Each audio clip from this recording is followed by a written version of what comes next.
ছোট্ট একটা গল্প শোনাই, যদি শোনাই আপনারা ঝামেলায় পড়ে যাবেন, কিন্তু ঝামেলা যদি কান্দে নিতে রাজি থাকেন তাহলে শোনাবো। শোনাবো, পরে দোষ দিয়ে না জানি। পাকিস্তানে এক ওস্তাদ তার ছাত্রকে বলছে, বাবা অনেকদিন পড়াইছি তোকে, আজকে তোকে একটা প্রশ্ন করব, উত্তর দেওয়া লাগবে। বলেন ওস্তাদজি, কি প্রশ্ন? বলে, বলতো দুনিয়াতে নামাজ পড়ে না কারা কারা, তোর দৃষ্টিতে কারা কারা বল। ছেলে বলতেছে, অনেকদিন আপনি পড়িয়েছেন, আমি আমার ক্ষুদ্র চিন্তা ভাবনা করে ওস্তাদ বলতে চাই, দুনিয়াতে 3 শ্রেণীর লোক নামাজ পড়ে না। কয় শ্রেণী? আস্তে করে বলেন, কয় শ্রেণী? আরেকবার বলেন, কয় শ্রেণী? বল কে কে?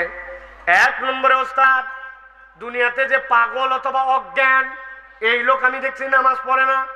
পাগল নামাজ পড়ে, পড়লে উল্টা পাল্টা পড়ে। অজ্ঞান লোক নামাজ পড়ে। ফাইন, দারুণ বলছি। 2 নম্বর কে?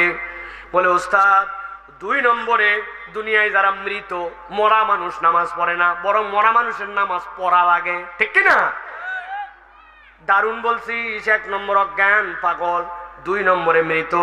এবার 3 নম্বরে কে বলতো বাজান? বলছে 3 নম্বরে দুনিয়াতে যারা অমুসলমান তারা নামাজ পড়ে না। এবার আপনাদের কাছে জিজ্ঞাসা করে বলেন তো ভাই, 1 নম্বর নামাজ পড়ে না কে? অজ্ঞান বা পাগল, সবাইকে বলতে হবে। বলেন আরেকবার বলেন, 1 নম্বর নামাজ পড়ে না কে? 2 নম্বর নামাজ পড়ে না কে? মৃত। 2 নম্বর কে? 3 নম্বর কে? অমুসলমান। জোরে বলেন। এবার আপনাদের কাছে জিজ্ঞাসা করব, উত্তর দেন। এখানে আমি সহ আমরা যারা আছি, ওই যে দাঁড়ায়া, ওই যে বসে, ওই যে সিঁড়িতে, শেষ পর্যন্ত যত মানুষ আমরা এখানে আছি, জিজ্ঞাসা করব, উত্তর দেন। আমরা এখানে যারা আছি, আমরা কি পাগল বা অজ্ঞান? আমরা কি মৃত? আমরা কি অমুসলমান? আমার উত্তর দেওয়া শেষ, বাকিটা আপনারা বাড়ির যে বুঝে খায়েন। যেই বেটা নামাজ পড়ে না, 3টার মধ্যে একটা থাকা লাগবে। হয় মারা গেছে, না হয় অজ্ঞান, না হয় পাগল, না হয় সে অমুসলমান। এখন আপনি যদি নামাজ না পড়েন, বলতেছেন আমি অমুসলমান না, তাহলে হয় মরা না হয় অজ্ঞান। কি বলছেন? না না, আমি মরাও না, আমি অজ্ঞানও না, তাহলে আপনি অমুসলমান। কে? বাড়ির যাই হিসাব মিলাই নিয়েন। এই জন্য বলছি, ঝামেলা নিজের টান কানে কাঁধে কিন্তু টাইনে আনছেন।